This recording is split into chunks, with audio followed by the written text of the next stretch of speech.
element of this. And now that I've got something to say to you, by the way, directly from Roger Ailes. Okay. With no one else in the room? Well, you know, so your ears are dead. No, okay. Here's the...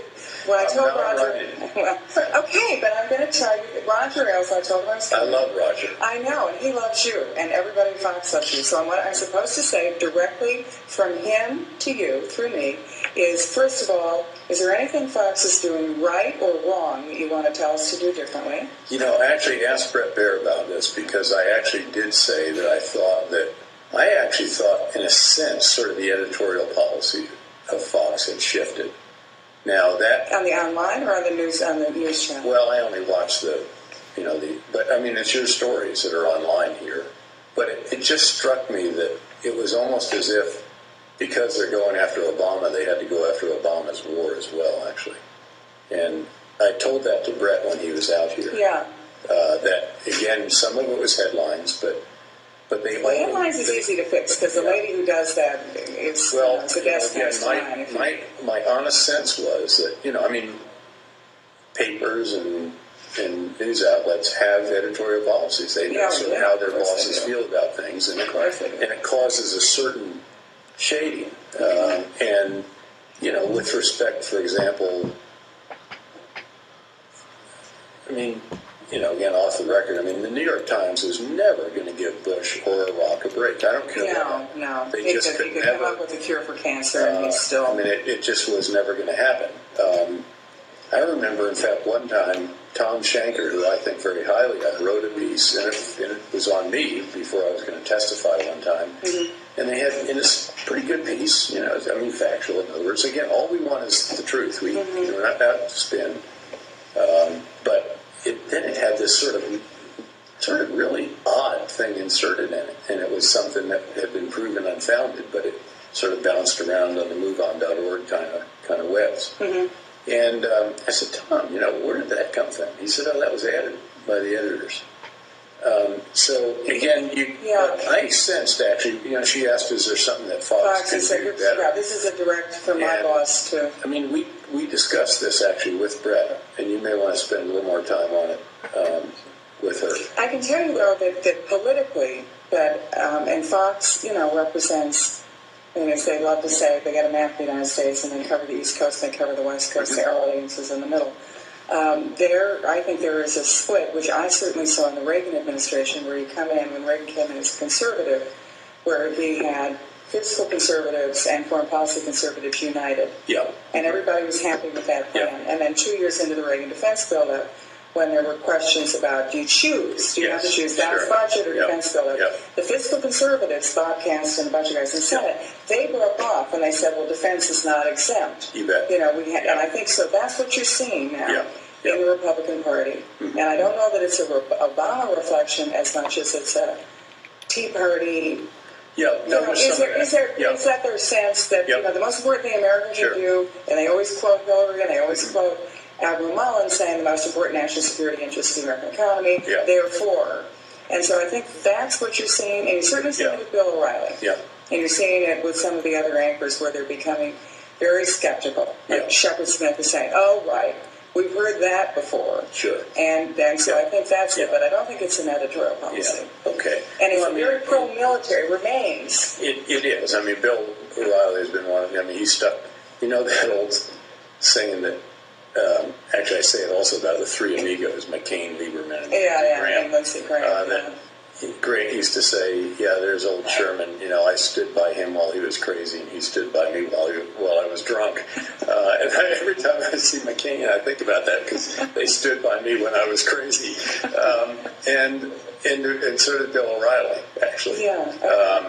But, again, I do sense there is a little, you can sense a skepticism. But the skepticism is informing the reporting to a slight degree, or the way it's being reported. And I guess that's the concern that I have, that it could sort of unduly undermine.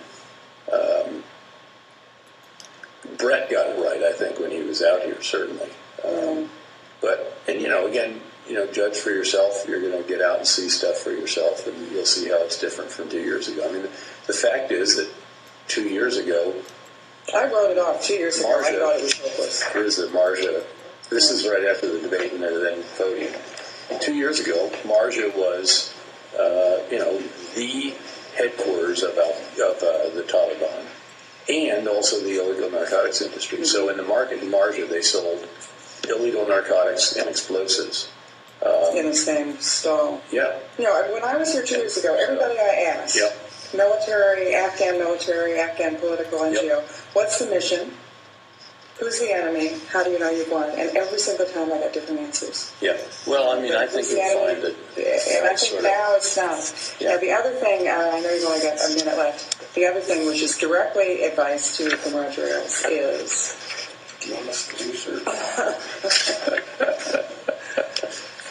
I'm not running. And that's not the question at this point. He says that if you're offered chairman, take it. If you're offered anything else, don't take it. Resign in 6 months and run for president. Okay? And I know you're not running for president, but at some point when you go to New York next, you may want to just chat with Roger and Rupert for that matter. Well, Rupert's after me as well. Okay. Look, what I have told people is that, I truly want to continue to serve my country if it is in a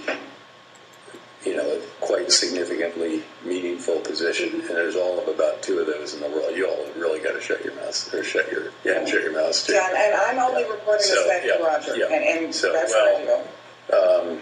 And obviously the chairman would be one of them, and there might be one other, but that's about it. And I'm not going to, don't want to go to NATO meetings for the rest of my life, or fight service budget battles or anything like that. So, can I give you the gossip that I picked up about all that? What's that? I mean, I'm sure you've heard better gossip than that, but I talked to some former chiefs about this very topic, and they said, well, the White House is particularly nervous about. Well, but here's the thinking, that they're nervous about.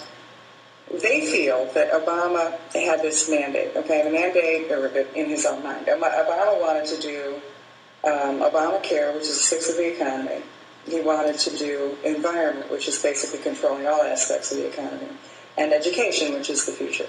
So he pushed for Obamacare, got that done. They didn't anticipate 2010 results, but he now is going to lie low and be very centrist so that they win in 12, and then they get the other 2. Now, what they need, and this is not from chiefs, this is from political people, and what they need to cement it so that it doesn't get reversed is a 3rd term. And that means 2016 they need to win, the Democrats need to win, and they need to win with their guy, their kind of guy. So that then you have the stuff is locked in place for a generation. Nobody can come in like Reagan came in and reversed. Yeah. And that's their plan. You're their problem. And so, I'm not, okay, you can have what you want. Here's the rationale. I know, they're probably related to Asif Ali Zardari. But what their plan is, okay, but they think that if you're chairman, they can't overrule you. They can't go against whatever your advice is going to be militarily. Plus, they have a Colin Powell problem. Where Colin Powell, very successful chairman, is everybody's sort of rallying point to run for an office where there's nobody that they think is that the group can. But of course, he didn't run. But he could have. And he wouldn't have. But he could have. Politically, he could have. So they look at you and they think, how can we keep him quiet? We don't want him out on the loose to potentially run in 12, and we sure don't want him in 16. We'll put him at the CIA, where he can speak publicly twice a year before an open session of Congress. No backgrounders to the press, no Sunday talk shows, no speeches, no nothing. Now, I'm throwing that out as gossip, whether it's true or not, whether it's a bunch of Zadaris wandering around Washington, but I've heard that from more than one person. I mean, I've heard that from some pretty significant and senior people. Well, look, I can do math and reason as well. But, an awful lot of what we do in the future, believe it or not, in Libya right now, perhaps, is what that organization can do. So that's if you want to contribute. I'm not out to go out and make money. I mean, the offers are unbelievable. I would have done it long ago. So it really is about serving. So what do I tell Roger when he says? Tell him I don't know what they're going to offer me anyway. I I really don't. Okay, but there are only two, so I can say something along the following lines. There are potentially two jobs that you'd be interested in. That has to be off the record. His deal with me was I was only supposed to talk to you. Yeah, okay. And my deal with you will be I sit down with him, and he is a little paranoid, so believe me, he doesn't have anybody in that room. Yeah, okay. Okay, so. Well, so we'll see what happens. And look, he gets to pick the chairman he wants and the guy he's comfortable with, and that's the deal.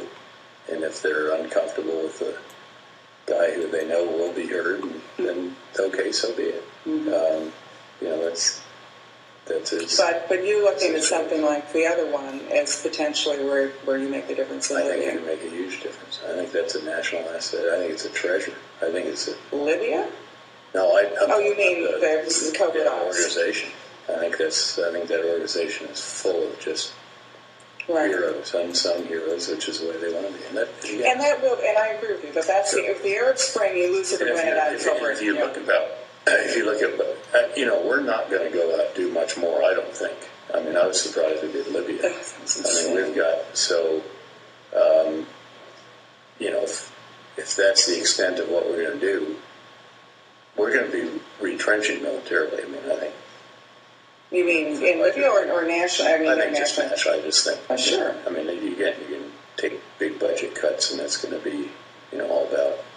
It's going to be the post, sort of the early 1990s kind of stuff. Yeah, it'll be the peace dividend after Iraq and after Afghanistan. Will be the peace dividend. But Libya is a little bit of a screw up on that. The other folks, on the other hand, I think are going to be in the growth industry. You mean Obamacare? No, intelligence. Oh, the bad guys. Yeah, the intelligence community. I think is going to be. You mean the bad guys, or you mean our intelligence community? Our intelligence community. It's going to have to be. I mean, or you opt out, or you or you do what Carter did in the 1980s. If you do that, then I say, well, it's been great to serve. No, and then you come to Fox, and then we all sign up. No, but I mean, can I just tell them that what I've suggested and that we've discussed is that next time you go to New York, you're going to stop by and see him. I would love to see him. Yeah. I haven't seen him in a while, so. I think he would very much appreciate I'd love to see conversation. Yep. And he's a brilliant guy. He is simply brilliant. I don't know if you've ever. Tell him if I ever ran. But I won't. Okay, I know. If I ever ran, I'd take him up on his offer. Okay. All right. He said he would quit Fox. I know. He's not the only one. And bankroll it. Bankroll it? Or maybe I'm confusing that with Rupert. No. Yeah, I don't think. I mean, I know Roger's, it's done okay, but. No, I think the one who's bankrolling it is the big boss. Okay. The big boss is bankrolling it. Roger's going to run it, and the rest of us are going to be your in-house. Yeah, right. Okay. We're all set. We got the poster. It's never going to happen. No, I know. It's really never going to happen. My wife was divorced. Right. And I love my wife. Tell her it's a beautiful house. We have a beautiful house. Actually, it's the first bathroom, believe it or not. I know. That's the happiest marriage. It's the happiest.